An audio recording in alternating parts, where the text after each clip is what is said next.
Well, the House from any moment from now will be commencing its afternoon sitting with the defense team for the governor having 10 minutes for a rejoinder.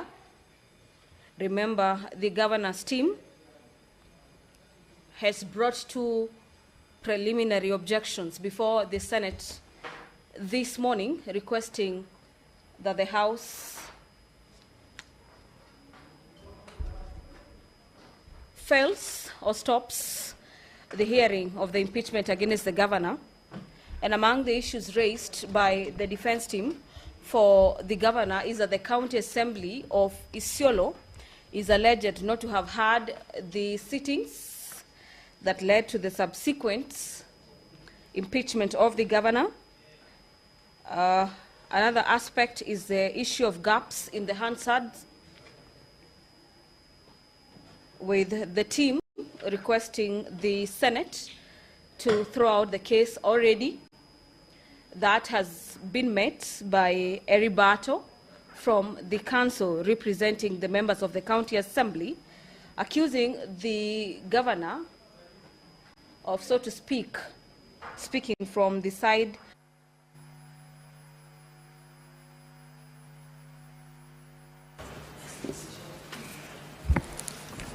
Clerk, do we have quorum?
We do have quorum, honorable senators, and therefore we proceed with the business of the afternoon. Clerk, kindly call the first order.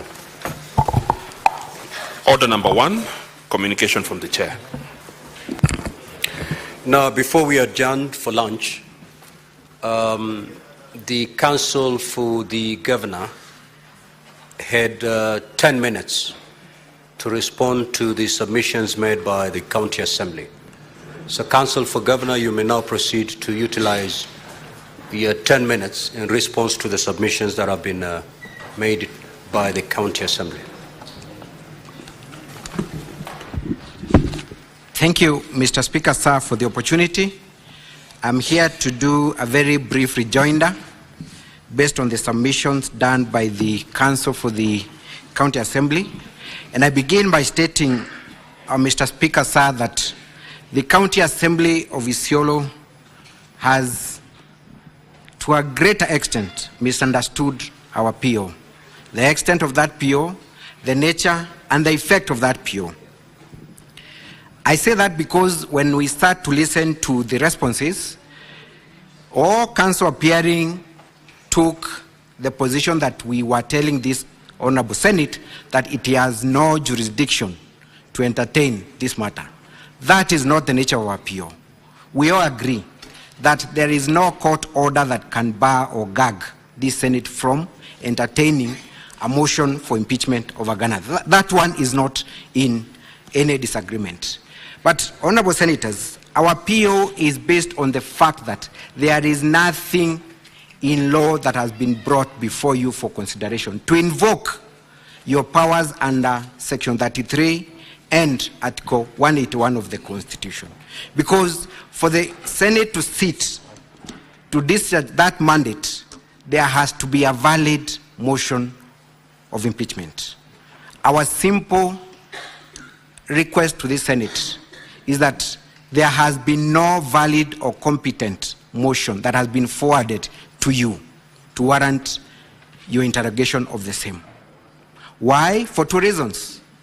That motion that has purportedly been brought before you is a motion that the court had killed before it got to you.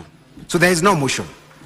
Secondly, the law anticipates that you will sit here to listen to a resolution that has been passed by a house constituted under the standing orders. Our argument has been simple. The Isiolo County Assembly did not sit to deliberate on the impeachment of the governor of Isiolo County. So then, what would you be sitting to listen to? Because Section 33 and Article 181 gives this House powers to hear whether charges against the governor have been substantiated. So it presupposes that once you begin the trial, you are actually listening to the actual charges, actual violations, actual counts that the governor is being accused of. So once we cross this bridge, we'll not be looking at technicalities. We'll only be addressing ourselves to the charges that the governor is being accused of. Honorable senators, a month ago, a young man was brutally murdered, and the police presented a dead body of that young man, Albert Ojwang, to Mbagathi Hospital, expecting that the hospital was going to admit that dead body and treat that dead body. Mbagathi Hospital stood their ground and said, our duty is simple, to treat patients. What you're bringing here is not a patient known by nature or in medical terms. He's dead, not even on arrival, but was dead before even arrival. That is the same thing the County Assembly is doing, bringing you a dead body in the name of a dead motion and expecting you to invoke your powers under Article 181 in Section 33. We dare submit, honorable senators, that is not even a dead motion. This motion is stillbirth. It never got to be born. Why? Because it was never be debated and it was never resolved to impeach the governor of Isiolo County. Honorable senators, when you look at the arguments by the County Assembly, they are telling you that we need to go to trial to establish whether the Hansards that we took time to impeach communicate of a house having sat. Now, what witness is being brought before the Senate to address you on things that are clear? Documents speak for themselves. The answers that we took time to take you through are not our documents. They are not documents hinged on an affidavit. They are documents supplied by the County Assembly.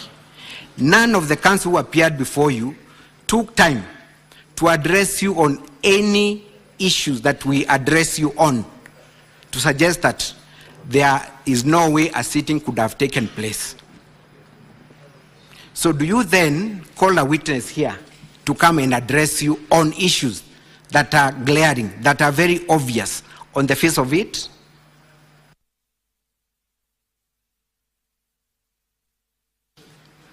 There has been also an attempt by the County Assembly to portray the governor of Isiolo County as a person who advances a self-defeating argument just because it is seen that he approached the High Court to impeach this process. It has been said that the governor acknowledged that proceedings took place. Nothing can be further from the truth. Honorable Senators, the Honorable Governor of Isiolo County went to the High Court in Isiolo based on a press release by the Speaker of Isiolo County purporting to communicate a resolution to remove him from office.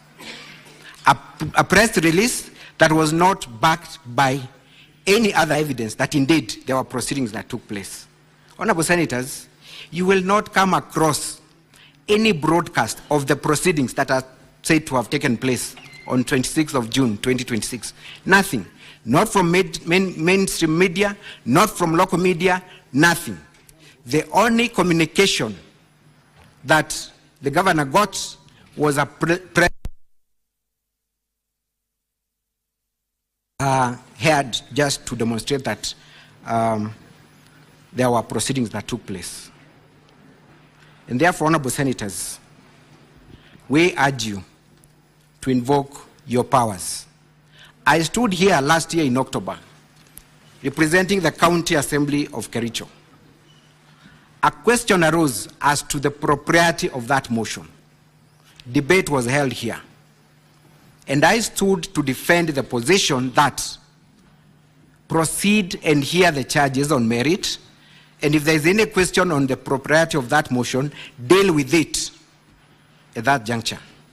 Honorable Senators, I remember the words of distinguished Senator for Kakamega, Boni Kawale. He told me, and I quote, Mr. Mutuma, he called me by name, what do you want the governor to prove? What do you want the governor to prove?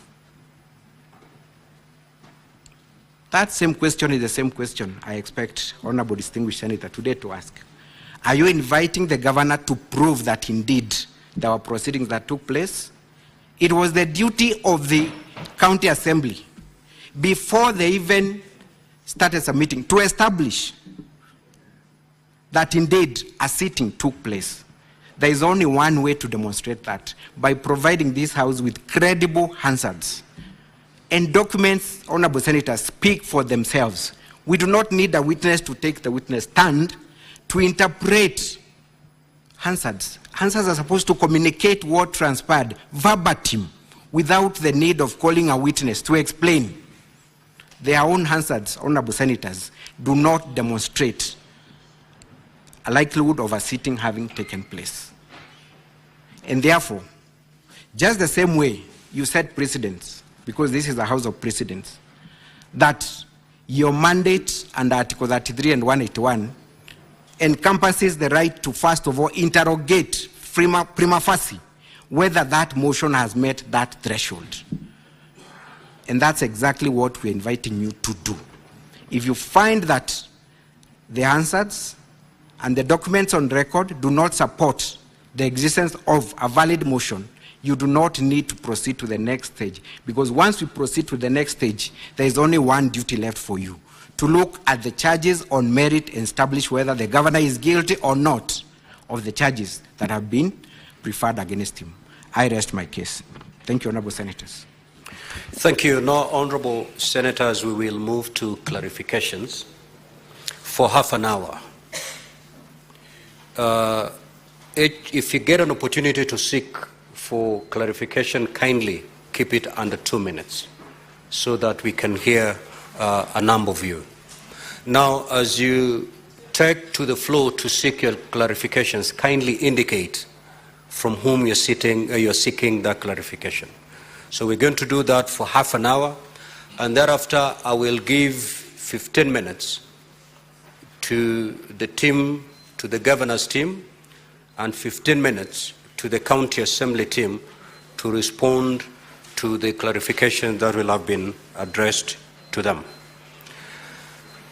The Honorable Senator Cheriot, the Majority Leader.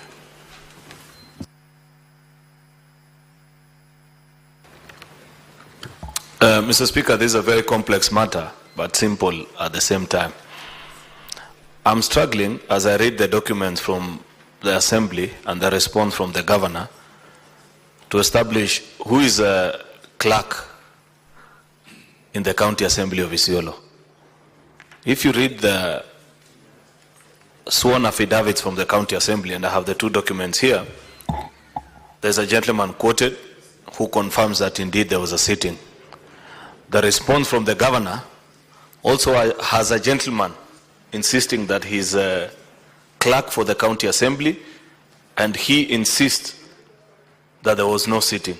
I'd wish to hear from both councils on who between these two gentlemen is a clerk of the Assembly, and as at the time when they swore these affidavits that are before us, was that the position at that particular time? Because maybe there's a difference in time or whatever.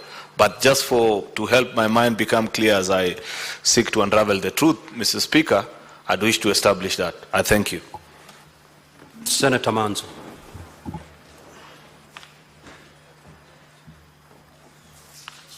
Thank you, Mr. Speaker, for giving me an opportunity to seek clarification. I would like to seek clarification for the advocates of the County Assembly that when I listened to the preliminary objection and the answers the councils gave, and they are very brilliant councils, I know, and I had an opportunity to appear with them in court. What is your rebuttal? Out of the points given, could you point out your rebuttals, 1, 2, 3, so that we can know what points? Otherwise, for me, I just had a big lecture and I didn't pick out the rebuttal points. I thank you, Mr. Speaker. Senator Karungo. Thank you very much, Mr. Speaker. My clarification is, I do understand every house has Hansard. In most cases, like at the Senate, we have video recordings. So do we have the same for the county of Isiolo? Have they submitted the Hansard, the audio Hansard, plus the video Hansard for that day? So that goes to the county assembly and probably also to the governor. And the next question to the governor now, on that day that the governor was invited to appear at 9 a.m., did he appear at that particular time? Thank you, Chair. Senator Professor Tom Ojenda. Thank you, Mr. Speaker. I would wish to seek a few clarifications from Council on both sides. Let me start with the Council for the Governor, and I will ask Council Elisha Ongoya this question. Council, your preliminary objection is premised, one, that there is no motion because there were no sittings on the 18th and 26th June 2025. I want you to go straight to address the Senate on the affidavits that have been sworn in support of the fact that there were no sittings. Were there sittings? Were there assembly proceedings? And this I ask because the response from the assembly is not clear as to whether or not there are sittings. Mr. Nyamodi, perhaps this is to you to clarify as well. You said that the sittings on the 18th and 26th informed the basis for orders obtained from the High Court in Meru before Judge Nyaga, and that the doctrine of estoppel should apply to the governor's team, that they cannot approbate and reprobate at the same time. Now, please give us a response. Was there a sitting? Was there or was there no sitting? Because that does not answer that word. Number two, to the... Senator Mungatana. Well, thank you, Mr. Speaker, for giving me the opportunity to seek a clarification. Mr. Speaker, I just wanted to hear counsel for the County Assembly. There is a question that has arisen about the High Court sitting in Meru that nullified the decision that was taken through a motion. I wanted to know if they took time to appeal that decision, to seek a stay in that decision, or whether that decision of the High Court is still holding firm. And if so, what does it mean then for the arguments? Mr. Speaker, I submit. Senator Osochi.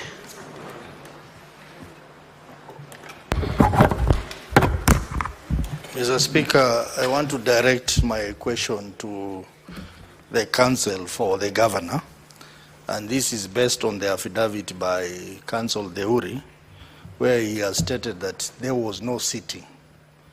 Mr. Speaker, I find this to be a very fundamental issue in this case, which will determine the direction that this matter will take. But I would want him to weigh that against the provision of Article 159(2)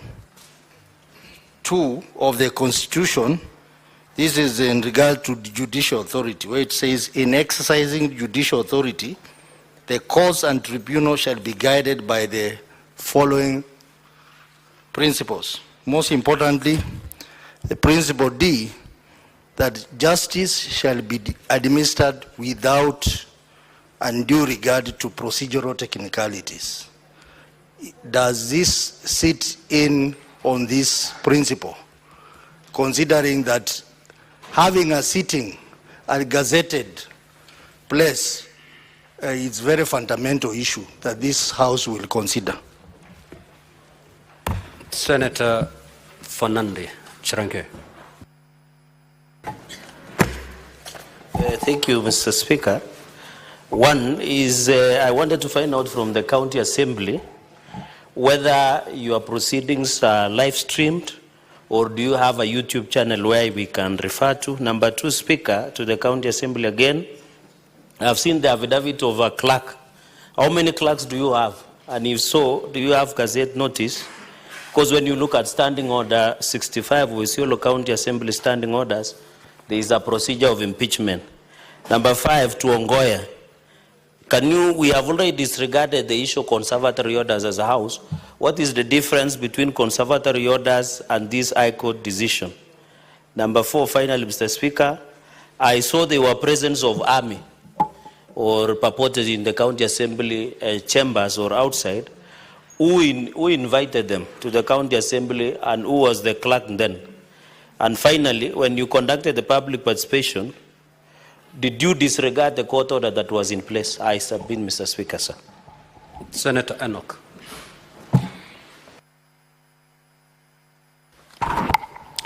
Thank you, Mr. Speaker.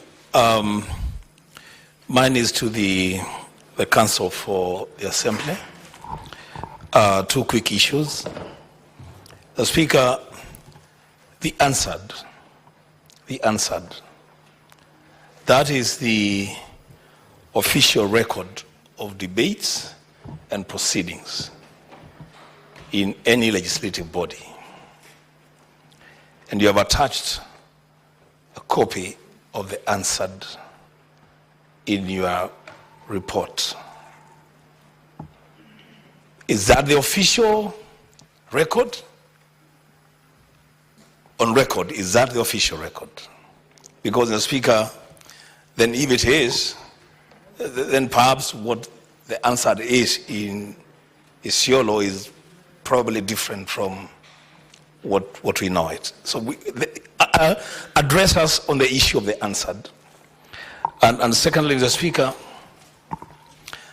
the motion that the court in Meru pronounced itself on, is it the very same motion that is here before us? Or is there any alterations to that motion? Is it the same motion that the court in Meru pronounced itself on? I thank you, Mr. Speaker. Senator Sigay.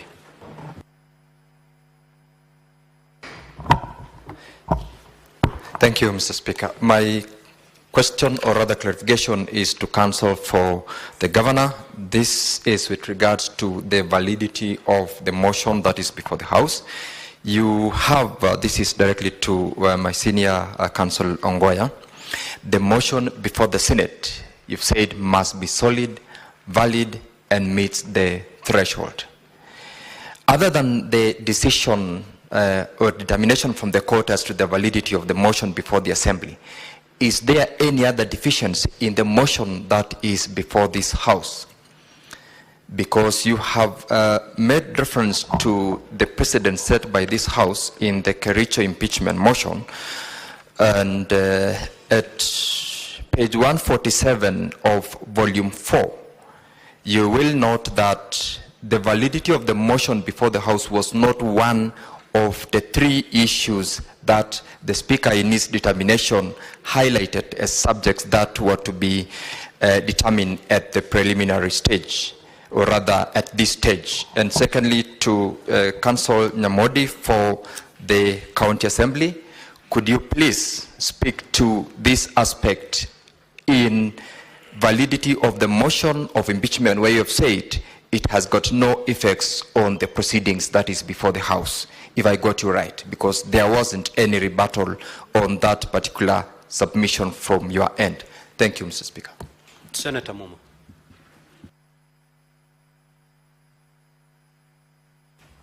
Thank you, Honorable Speaker. My question is to the Council for the County Assembly, again on the Hansard. Is the Hansard that you have provided an abridged version or the verbatim provision of a Hansard? Secondly, do you have an audio version of this Hansard? Senator Boni. Thank you. Thank you, Mr. Speaker. Mr. Speaker, mine is to the County Assembly attorneys. My brother Nyamodi, I've listened to you, I've listened to your four other colleagues, and none of you has attempted to respond to the grave allegation that the documents purported to be the Hansard are cooked documents. None of you has tried to tell us that they are not. Is it your position that the documents before us here from you are cooked as alleged by counsel from the County Assembly, from the Governor's office? Secondly and last, Mr. Speaker, I want to draw the attention of Mr. Nyamodi to page 23 of volume 4 of the Governor's response, where the Governor's advocates are reminding us what the court said. The court said that they do not wish to stop us from listening to this matter. However, the court pricked our conscience, and they told us in bullet 24 that the matter at hand calls for a stand to be taken by constitutional organs involved. What they choose to do will have set a precedent on the necessity for compliance with court orders. And concluded by saying it will be a choice between anarchy and constitutionalism. Counsel Ongoya is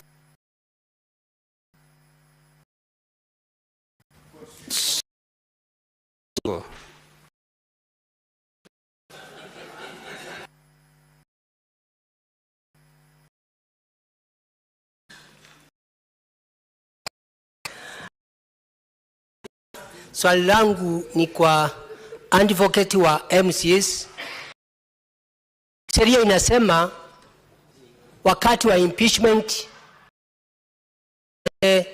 public participation.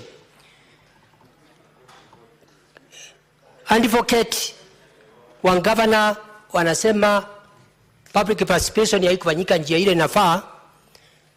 Naomba advocate wa MCS ako na hasand ama kidhibitisho ya kuonyesha kama wako na wondi 20 walifanya public participation wondi ngapi, kwa sababu iko katika sheria. Na wakati walifanya walidhibitisha ya kuonyesha kama iko na hasand ama ni watu tu wali. Bwana Speaker. Senator Mundigi,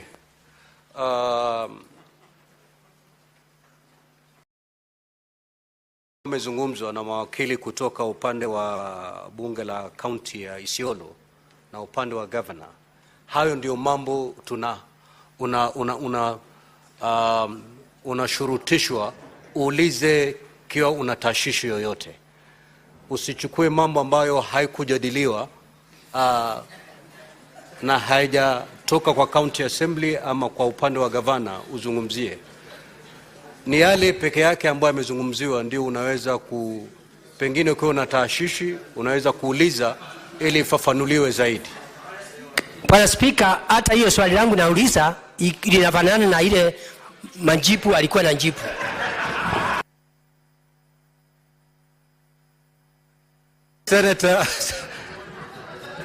Senator Kavindu.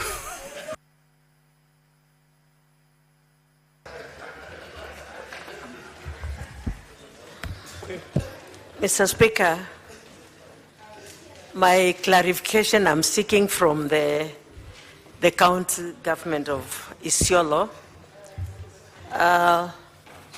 When they stood to defend or to talk against this motion, I did not hear them clarify beyond reasonable doubt about the meeting, if there was a sitting on the 18th and on the 26th of June.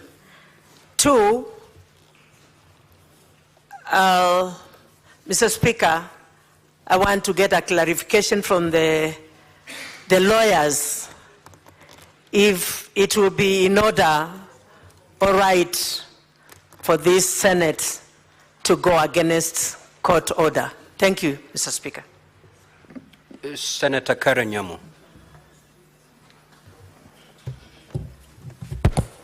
I want to clarify from I want to seek clarification from the advocate of the county assembly of what the all the procedures met. Was there a quorum? Was there a notice given to the MCAs of this sitting?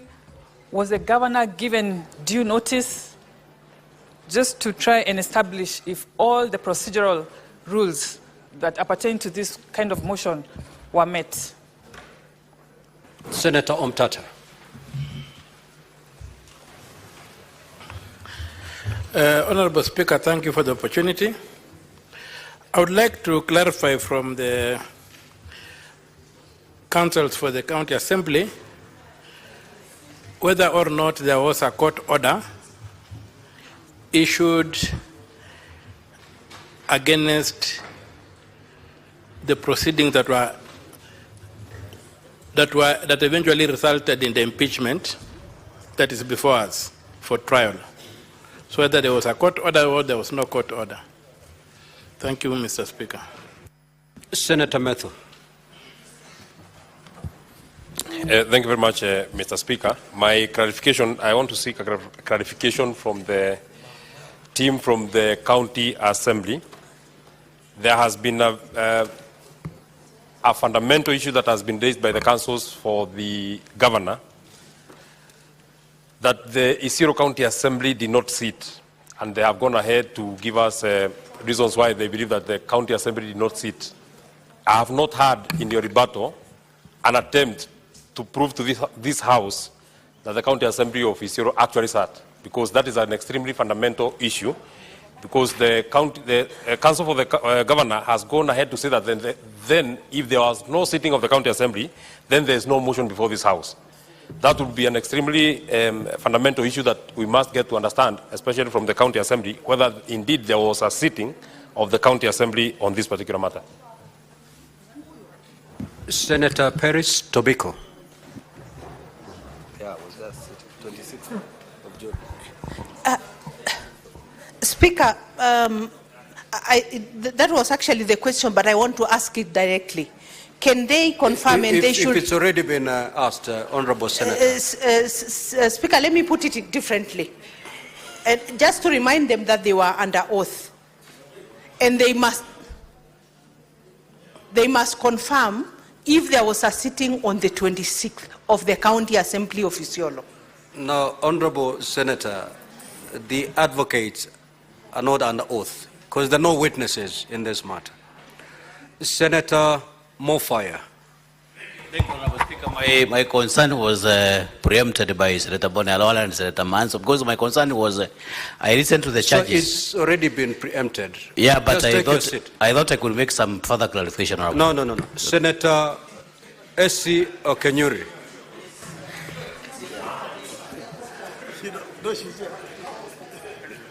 We are repeating ourselves. Thank you, Mr. Speaker. I would wish to seek clarity from the council representing the County Assembly whether the Hansard recording, which is now in doubt, was conducted in the County Assembly or outside. Thank you. Senator Kenywa. Mr. Speaker, my issues are raised by Senator Manzo. Senator Morango. Well, now, Honorable Senators, we shall now move to from the two teams, starting with the County Assembly.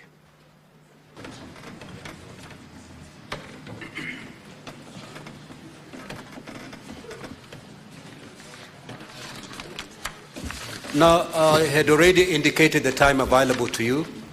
15 minutes to the team from the County Assembly and 15 minutes for the governor's team. You may proceed, Council. Thank you very much, Mr. Speaker.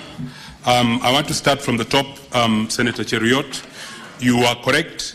This matter is as complex as it is simple. Who is the clerk? Is it the clerk who swears an affidavit in the governor's statement? Is it the clerk who swears an affidavit in support of the impeachment motion? Mr. Speaker, it is the position of the County Assembly that the governor captured the clerk. That is a matter of evidence, and that is evidence that we want to lead. When I said we want to cross-examine the clerk, it will become apparent when you listen to that testimony that the governor captured the clerk, and the clerk, for all intents and purposes, became a saboteur to the impeachment proceedings. You will see in the governor's clerk statement, a statement where the clerk says, I cancelled the public participation. So that is what I meant. It is important that the Senate enables this motion to get to the point where the evidence is laid before you, and you can then make up your determination about what happened, who captured who did not capture who. And it is the Assembly's position that the governor cannot capture the clerk and then hold the clerk and say, because there was no clerk, there can be no impeachment. It is apparent in law. You cannot do things like that and seek to benefit from them. So therefore, this motion must then get to the point where evidence is laid. Senator Manzo, what is our rebuttal to the points given? I had stated that a preliminary objection is, in our humble understanding, an issue of law that is raised. There are several factual rebuttals, but we as counsel, in the privileged position we occupy, are unable to testify.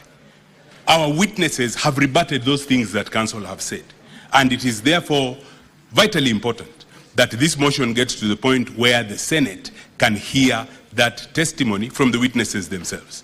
We say, yes, there were sittings that took place, and we have said further that from the conduct of the governor who took those proceedings to court, they acknowledge that the assembly did take place. There is an affidavit from a senior superintendent of police in Isiolo who says that he went and the proceedings in the assembly were disrupted. surely the Senate must hear from that superintendent of police. We have cross-examination to put to him so that you make up your mind about what happened in those proceedings, who sabotaged, who took place, who took part, and so that you can make up your mind. Yes, it is complex and simple at the same time. Senator Karungo, do we have audio and video of the Hansard of the day? I will allow my colleague to respond to that question. Senator Ojenda, Senior Counsel, sittings were the basis of the orders obtained in Meru. Yes, we allege that there is an estoppel. Was there a sitting? Yes, there was a sitting, and that is why there is Hansard that the governor's advocates seek to now criticize at the preliminary stage. If there were no sittings, there would be no Hansard. And if there were no sittings, there would then be no foundation for the governor's advocates to go to court in Meru on the 25th or the 26th of June and get the orders that they did. That those orders exist from where we sit is proof that those sittings took place. Senator Mungatana, has the Meru decision been appealed or stayed? Our position is that in respect of impeachment proceedings, the Supreme Court in the Martin Nyaga Wambora matter gave guidance, not just to courts below, but to county assemblies and to the Senate, as to what to do with orders that are issued, like the ones that were issued by the High Court in Meru, in respect of incomplete impeachment proceedings. Those orders, according to the decision of the Supreme Court in Martin Nyaga Wambora, can be, I think the wording used by the Supreme Court is that they cannot be, they should not then be immediately effected. And that is the guidance that has been given by the Supreme Court. Senator Cheralgei, how many clerks? I believe I have attempted to answer that question. Yes, there is a question as to how many clerks there were and who was the clerk, but that is a matter of evidence. They have their position about who the clerk was. We have our position about who the clerk was. As I have said, it is our thesis that they captured the clerk. But the assembly needed to continue, and that is a matter of evidence that will then need to be tabled. As an advocate, I am unable to testify to it, but I know those affidavits exist in the record. Who invited the army? Like I said, in the governor's documents, there is an affidavit by a senior superintendent of police, and it is apparent that if he is swearing an affidavit for the governor, then the answer as to who invited the police or the army is answered by the fact of who is the police or the army testifying in favor of. Was public participation done? Yes, public participation was done. Was public participation done in disregard of the court order? I want the answer that I have given in respect of Senator Mungatana's question as to what should be dealt with court orders of the nature or of the species of, that was issued in Meru in respect of these impeachment proceedings to also apply to this, to that issue. Senator Wambua, is this the official Hansard of the recording proceedings? I will say yes, but my colleague Mr. Mawira will come and deal with that issue in more detail, and he will explain to this House as to why those are the official Hansard reports in respect of the proceedings. Senator Sigei, the ruling of the motion was the ruling that the motion was of no effect. Is that the motion before this House? Yes, it is. And I would urge this House then to consider that ruling in respect or together with the ruling of the Supreme Court or the guidance of the Supreme Court as to what should be done with rulings of that nature. And if I may state during my response to the questions from the senators, if this House stops this impeachment proceeding in respect of a court order like the one that has been issued, then as an advocate who has practiced law for not an insignificant time, I can say without any fear of contradiction that this is the last impeachment that this House will do, because the court orders will delay and delay and delay. There is a good reason why the Supreme Court took the position it did in Martin Nyaga Wambora, and there is no reason to depart from that position. There was a question as to whether the Hansard is full or abridged. Do we have an audio recording? Again, my colleague, Mr. Mawira, will respond to that. Senator Halwale, no response to the allegation that the documents were cooked. That is an issue of fact. And because it is an issue of fact, it cannot fall from the mouth of the advocate that the documents were cooked. That can only come from a witness. And from our corner, it can only come from our witnesses. That is their position. We have an answer. And it is in the response, or it is in the documents that are brought in support of the motion. It is not an issue, because it is an issue of fact, it is not an issue that can be brought forward and tried as a preliminary issue, as the legal team for the governor seeks to invite this House to do.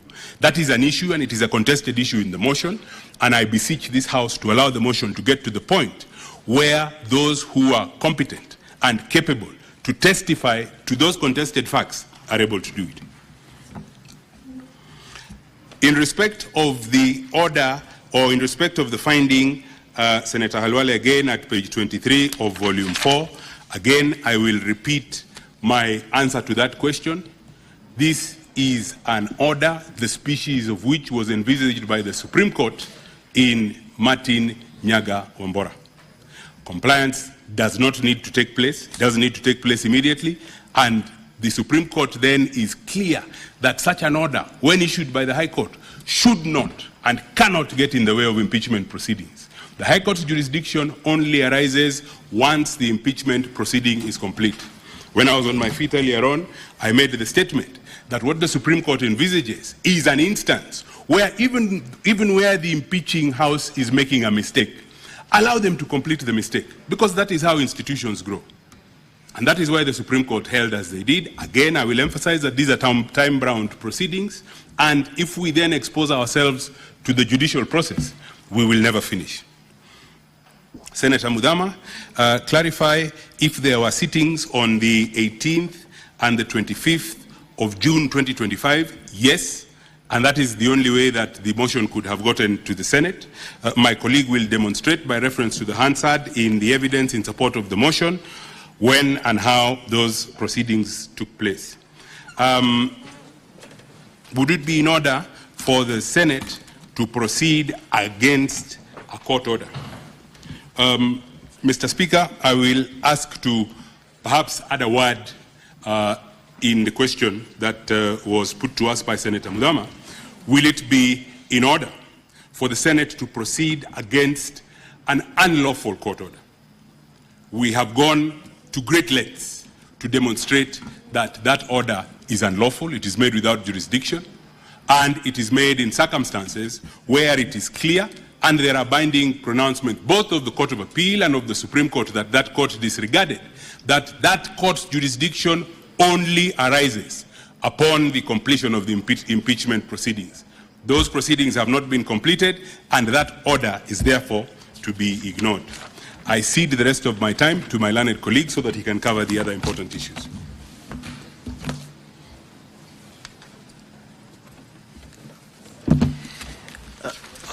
Honorable Speaker, my name is Morero Boniface Mawira.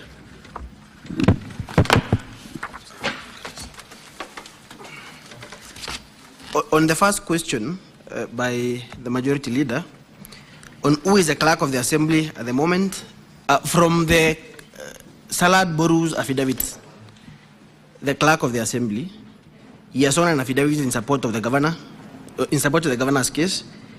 From his own affidavit, he confirms that he was sent on leave on 16th of June. He was sent on compulsory leave on 16th of June of 2025. The court suspended the decision, sending him on compulsory leave on 1st of July 2025. The motion that is before you was tabled on 18th of June when the clerk was on leave. It was debated on 26th of June of 2025, still again when the clerk was on leave. Therefore, the clerk cannot be a witness of fact as to what transpired in the Assembly on these 2 days when the motion was tabled and when it was debated, because he was on compulsory leave. He only resumed after the court, the Employment and Labor Relations Court, granted him interim relief on 1st of July. On the question by Senator Karungo, the video and audio Hansard has not been filed. It was not anticipated by the Assembly at the time of filing his documents that the governor would be challenging whether there was a sitting. But I have just been informed by the Speaker that he has an audio recording. The Assembly has an audio recording of the answered. So if it is required, it shall be filed with the Office of the Clerk. I have checked the rules, Honorable Speaker. The rules do not provide for filing of additional documents after documents have been exchanged between parties on Friday, when we came and served the Office of the Clerk with the documents for the respective parties. So if it is required, the audio recording of the answer, it shall be provided. On the question by Senator Muma on whether there is a social media site for the Assembly, there is no social media site for the Assembly proceedings, so there is no record either on YouTube or on the Assembly sittings that day. For other previous proceedings, if there is members of the press who are allowed in the chamber, there are proceedings for those days. But on this specific day, there was violence. And as I was saying, Honorable Speaker, this is a matter of evidence. If you go to our volume 1, you will find an OB report on page 42. This OB is on the breaking in on the County Assembly on the date of the debate. And with your leave, Honorable Speaker, I would request that our video number 6 be played. That video will demonstrate that the entire Hansard of the County Assembly was vandalized on the 26th of June 2025, when these proceedings, when the debate on the motion was ongoing, and therefore the County Assembly, Honorable Speaker, all the records, including the Hansard of 18th, were stolen. What is more curious, Honorable Speaker, from our video number 9 in our folder, is that the only office in the entire County Assembly that was spared is the Office of the Clerk. And this clerk is a witness for the governor. On the question by Senator Nyamu, whether the governor was invited, it is indeed true. On our volume number 5, page 5 of that volume, that is a letter of invitation sent to the governor. It was served, and an affidavit of service is filed in that regard. On the last question by Senator Umtata, whether on the effect of that court order, a court order that is given by a court lacking in jurisdiction, as my senior said, is a nullity in law. It is of no legal consequence, to borrow the words by the governor's lawyers. On the question by Senator Mundigi, indeed public participation was undertaken. We have 2 volumes, volume 4A and volume 4B on that question. Honorable Speaker, I would request your indulgence for time to have those 2 videos played. They're crucial to this question of whether indeed the Assembly sat, because they demonstrate the violence and the vandalism that took place in the Assembly on the 26th of June. In that regard, I would request for maybe additional time to play those 2 videos.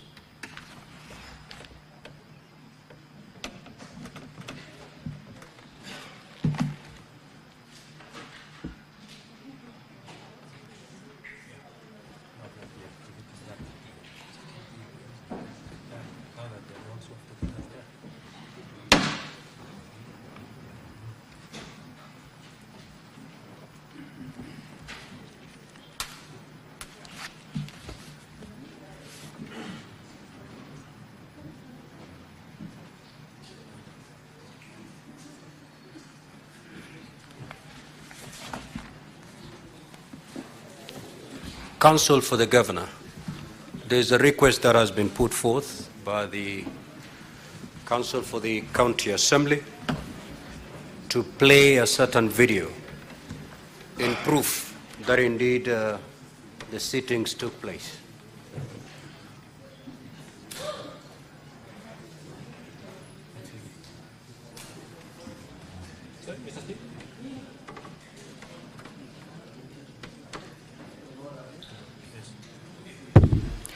Thank you, Mr. Speaker. May I seek your indulgence to understand the issue? Do I understand the request by the County Assembly Council to be that a video can be played here which will show that the sitting took place? Because if that is the request they are making, then they can play it. We see where that sitting took place. We'll also be glad to see it ourselves. Now, Counsel for the County Assembly, it is your case. The question that is before you, there has been an assertion from the team of the governor that no sittings took place. Now, you've decided to play a video in response to that allegation.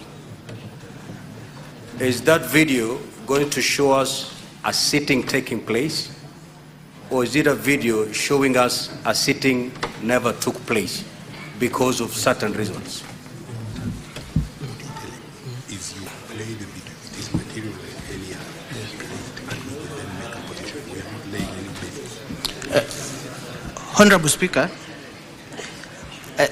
that video, as I've already stated, due to the unique circumstances, the proceedings of that day, the vandalism, the violence, the mayhem, in the Assembly precincts on 26th of June, the video we're about to play is not a video of the sitting of the Assembly. It is a video showing the entire destruction of the Hansard office in the County Assembly. No, honorable senators. Honorable senators, again, I'm going to say it. It is your case. If that video proves that the conditions were such that a sitting could not take place, how is it going to aid your case? But it is your case. You can proceed. Let the council play his. Yes, Senator Omtata, what is your clarification? I thought we were handling a preliminary objection. We cannot begin examining evidence. Otherwise, Senator Omtata. Yes, Your Honor. I hear you. Just take your seat. The clarifications that have been sought here is for the County Assembly to indeed confirm that a sitting took place. I think several senators rose to seek that clarification. In response to that, the County Assembly has requested to play a video.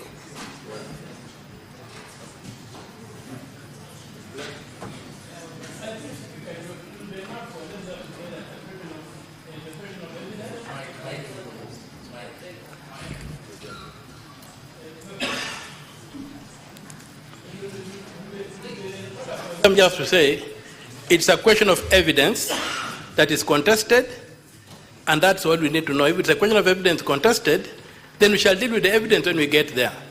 If we begin looking at the evidence now, I would rather we just deal with matters of law, which are matters of preliminary objection, and they had argued it well, and they had said it's a matter of evidence. And if that's the case, that's a matter of evidence, then what's the fate of the PO? Very well, Honorable Senator. You will make that decision when you debate and vote on the motion. Just hear what the County Assembly wants to show you.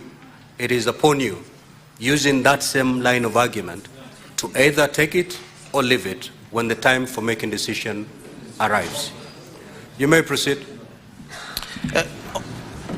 Honorable Speaker, the video we are about to play, and I'm responding to the concern that was raised, is not to demonstrate that the circumstances were that it was not possible to hold a sitting. Our position is that there was a sitting of the Assembly. However, due to the violence and the disruption, and I don't want to go to affidavits, Honorable Speaker, because that's a matter of evidence, as Senator Omtata submits. The circumstances after that sitting were that the Hansard report was vandalized, and that is why, Honorable Speaker, as we came to Senate and as we exchanged documents, the answer that was filed was not a recording of the actual sitting of the Assembly. The answer was vandalized after the sitting. So, Honorable Speaker, with your leave, if the Assembly can be allowed to, that audio recording... Honorable Senators, kindly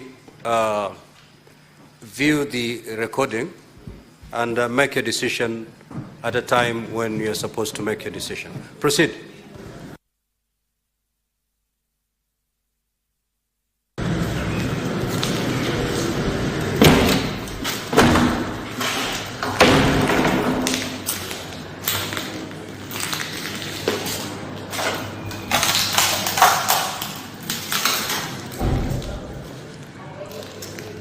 Digi in the boardroom, hakuna kitu ndani boardroom. Boardroom imesafirishwa.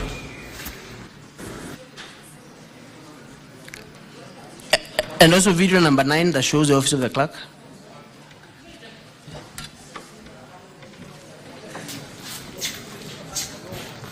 The clerk, anaiko sawa.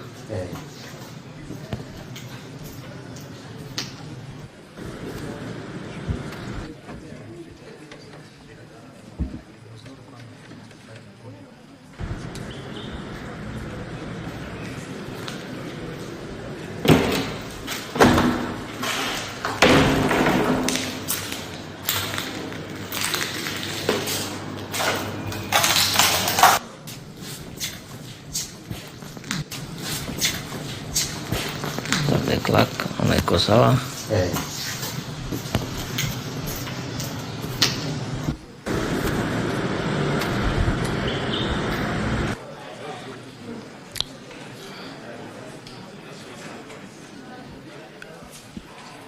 Those are the two videos, Honorable Speaker.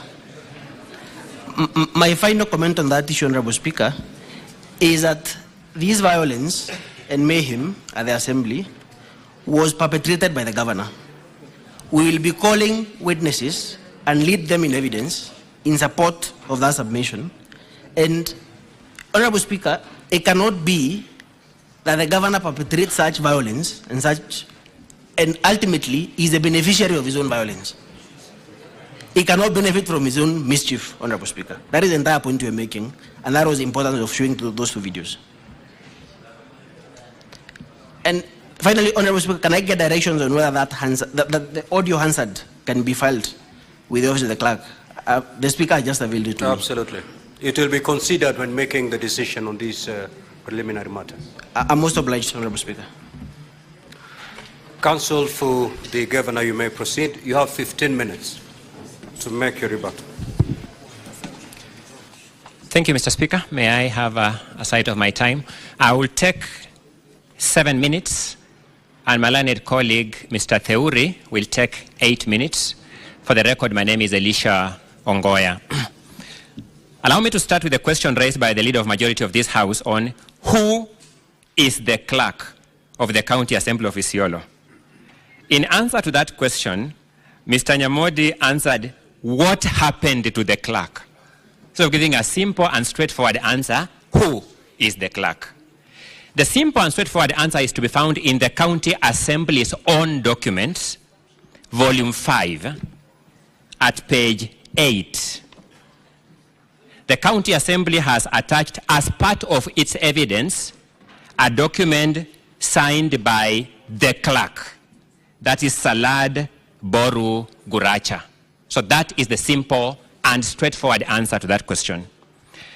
Distinguished senators, every time you ask a question and people have to scatter around it for 5 minutes, a question that requires a name of a person, it is manifest evidence there is a problem with that team. Number 2, to the question raised by Senator Ojienda, directly to me,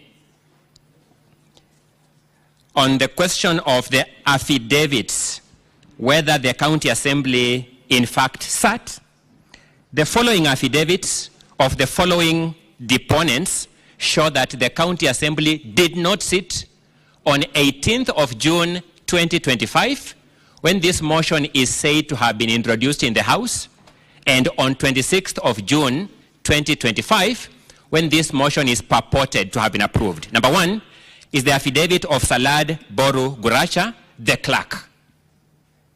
Senators, you will know the role of the clerk in the business of the House, and is a person likely to know whether the House sat or not in 2 respects. Number 1, when he is physically present, and number 2, as the custodian of the official records of the House.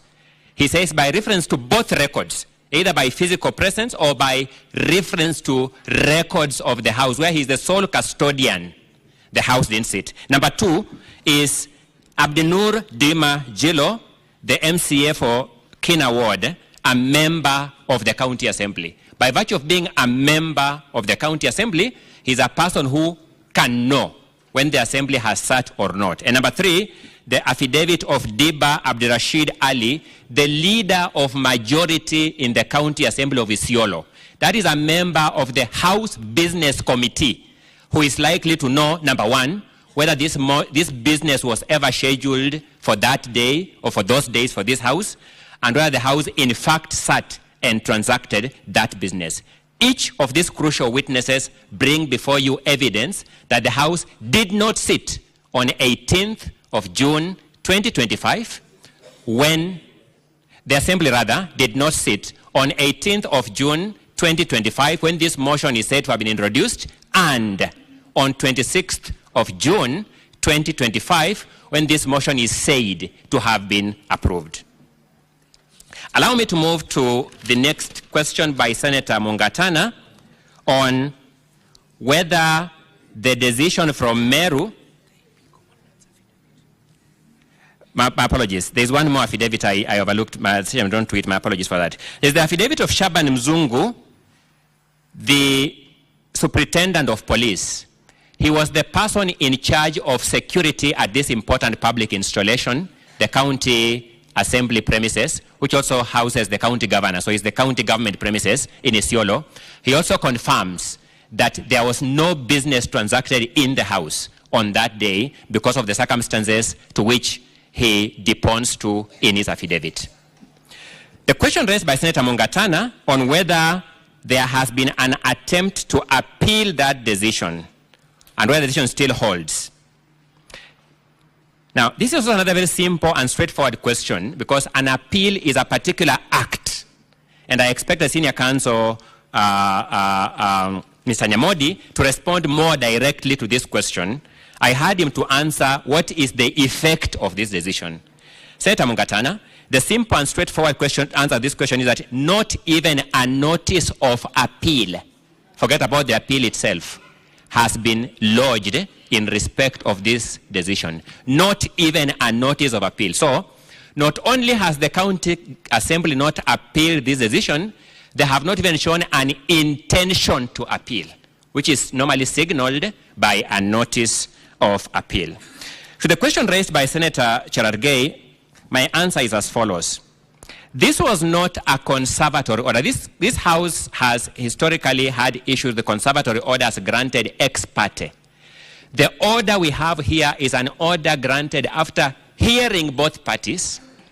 In fact, when you look at the record of the ruling of the court narrates the order of events, the assembly lawyers were even given time to go to their clients and take instructions and come back and address themselves. So this was an order made after hearing both parties to the dispute, and this is what distinguishes this from the other conservatory orders that this House has had occasion to deal with in the past. Senator Wambua asks us another straightforward question. Is the motion we are dealing with in this House the same motion that the court dealt with in Meru? Senator Wambua, the simple and straightforward answer is this: yes. It is the same motion that the court declared null and void and of no effect.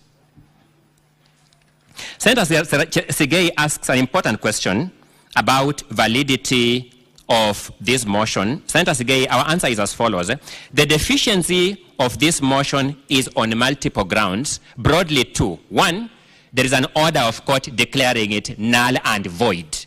And when it's declared null and void, it is not a valid motion. Number two, it is a piece of paper, as I told you earlier. It is a piece of paper because even for this House, this distinguished Senate, for a motion to be said to be a motion, it must go through the procedures known to the Constitution and the standing orders, be voted upon, and be a resultant motion. It cannot be proper, even for this House, for the Speaker and a few members to sit somewhere outside this House, craft material that look like Hansard, and say this is a motion. So it becomes invalid. And the video that has just been played and the submission of counsel prior to playing that video confirms this more than ever before. Council says that the Hansard was completely vandalized and therefore they could not produce a Hansard. Which begs the question, the material they have presented before you purporting to be Hansards, where did they get them from? That is not a legitimate origin of a valid motion of a house. Is it right for the Senate to go against an order of court? Court orders generally involve two disputants, whether it is in a public interest matter like this, a matrimonial case, whatever case it is, it involves two disputants. It is never right for any person to disregard a court order with abandon. We are all consumers of legal judicial services one way or another. And on that day when we get a court order in our favor, we desire a country where that order means something. And therefore, that will be my answer to your question. To Senator Karen Nyamu, whether all the procedural steps were met, no. Procedural steps were not met. The motion was not tabled. The motion was not debated. The question was not put. There was no sitting of an assembly. And therefore, there could have been no resultant motion underpinning this, whatever has been brought before you. Allow me, in the interest of time, to then invite my learned colleague, Mr. Eric Teuri, to continue with the responses to the various questions. And thank you for your audience.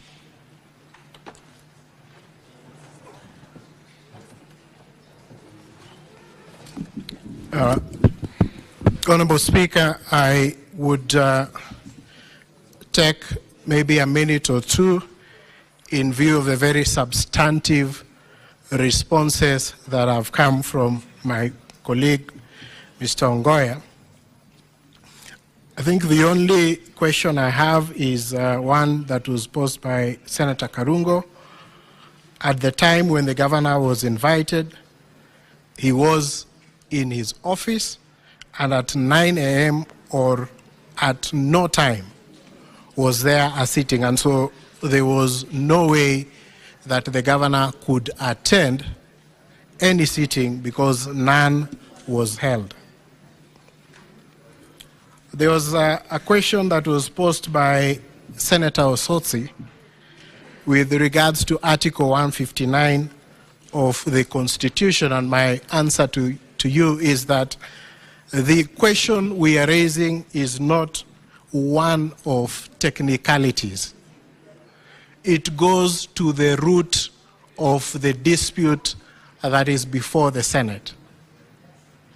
There must be a resolution, and in the absence of a resolution, the jurisdiction of the Senate has not been properly invoked. And so therefore it is not a technical, procedural issue that can be cured by Article 159, subsection 2, but rather it goes into the question of the merit and whether the authority of the Senate has been properly invoked, and we have submitted that that has not happened. I think those perhaps are just the only questions that had not been responded to and posed to our side. But, honorable senators, let me just remind you that the question with regards to the sitting is one that is extremely critical, and our position still remains that there was no valid sitting of the 18th or the 26th, and that is abundantly clear when you listen to the responses that are coming from the Assembly. You do not know on which side of the mouth they are speaking from. In one instance, the Hansard was destroyed. In another instance, the Hansard is a true record of the reflection of the proceedings that were held in the House. And so that question is the question that we have submitted on, and we urge this Honorable Senate to find that there are no proceedings known in law, and so therefore the Senate to deliberate on. I rest.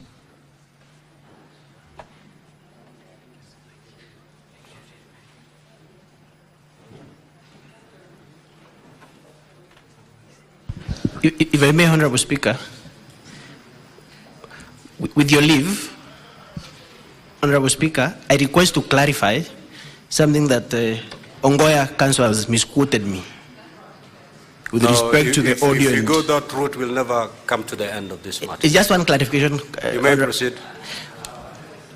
Honorable Speaker, what I said was stolen is the video Hansard of 26th. The audio recording of the proceedings of that day is available, and that is what we request your leave, Honorable Speaker, to file with the Office of the Clerk. The audio recording of the proceedings of 26th is available. With respect to 18th, Honorable Speaker, the audio recording was stolen when the Hansard was, that room was vandalized on 26th, but it is after that audio had been introduced into the Hansard that is now on the floor in our documents. That is the clarification I wanted to make. Thank you, Honorable Speaker.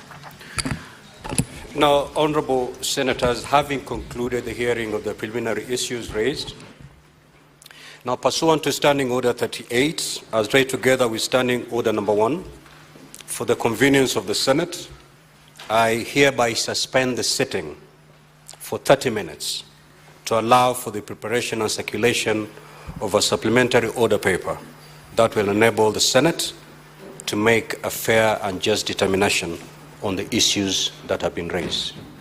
You may rise.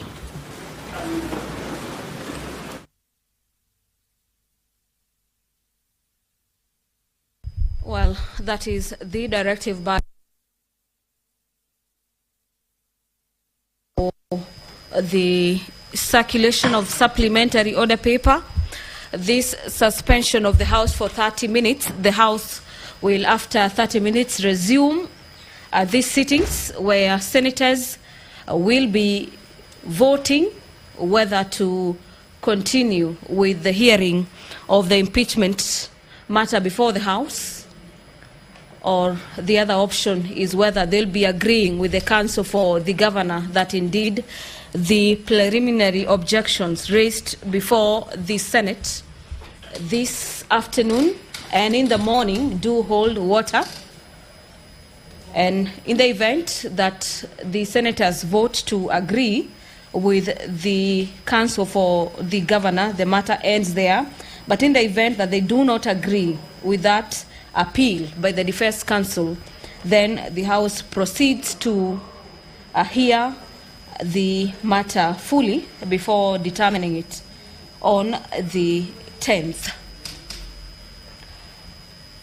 So, as the Speaker walks out of the chamber, closely followed by the members of the Senate, allow me to take you back to the broadcasting house for our normal programming. We'll be resuming this live broadcast of the Senate proceedings at about 4:30, following that directive by the Speaker to suspend the House for 30 minutes. The Council for the Governor alleges that there was no sittings at the County Assembly of Isiolo.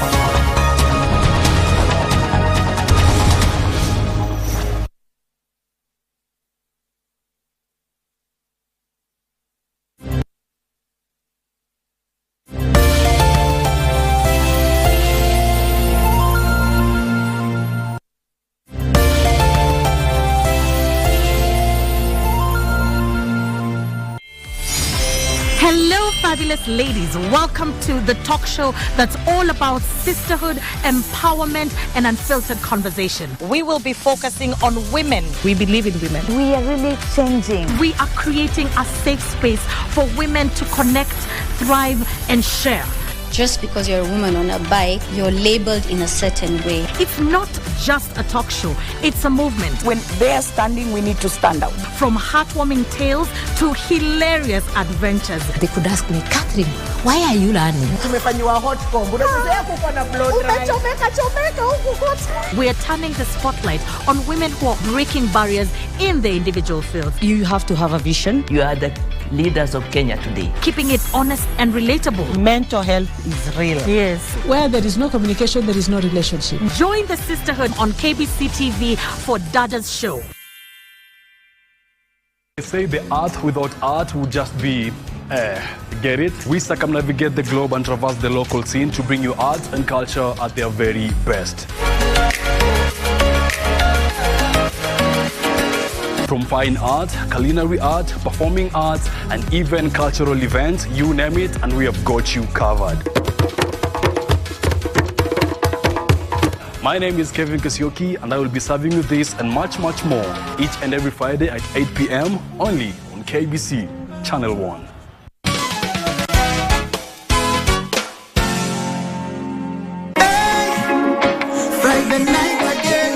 Greetings in the name of the Most High Jah Rastafari. My good name is Marley Moses, the positive warrior, alongside... Yes, sir, DJ D-Rage, the baddest. Each and every Wednesday from 10 p.m. on KBC Channel 1 TV. Tunakuletea the biggest reggae party in 254 in a yard extra. Extra niceness of reggae music. Extra dose of entertainment. When the thing is nice, we have to do it twice. I never heard the music so sweet. I repeat. Well, go on, me brethren, big things are going. Remember, each and every Monday we have to shell down the place with nothing but the best of smooth reggae vibes in your favorite station. You know these things, man. I love Killer Tuesday, Kata Simu 247, giving you Kenyan music from the 254. And of course, you can spice up your Wednesday by enjoying blazing hot hip-hop and R&B jams. We don't got no label. She said she want bottles. Vibes and vibes as we go all across Africa, Kenya, Nigeria, Ghana, all the way to Tanzania to give you nothing but the best on Afro Thursday. Make sure you make a date with us each and every single Friday with me, DJ_Liza Diva, DJ Cold, and me, Wanjiko. This is Club One Extra. Unanifanya nisikie kunongwa Hadija ai Mani especially ukisonga.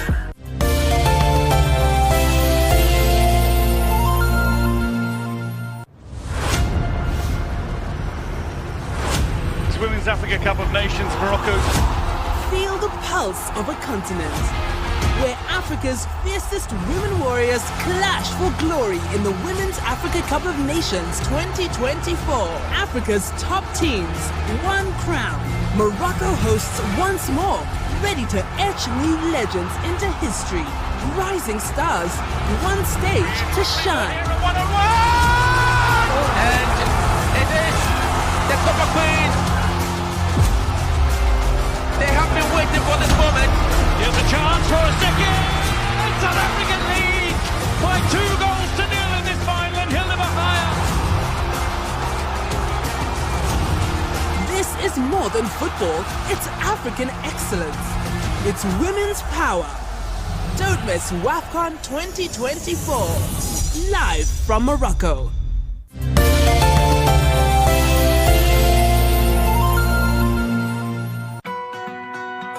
Today, we're at the Goethe Institute in Johannesburg. Now, we're going to explore this cultural hub, and then we're going to view an exhibition that is on the go here. But before we get into anything, here's what we have for you on today's show. We look at life through the lens of renowned documentary photographer Jabulani Dlamini. We meet an artist from Nigeria who's changing lives through his works and social media. And we head to Malawi to see the art of macrame being brought to life. I am Zimi Ngonapagate Mabunzi, and you're watching AfriMax.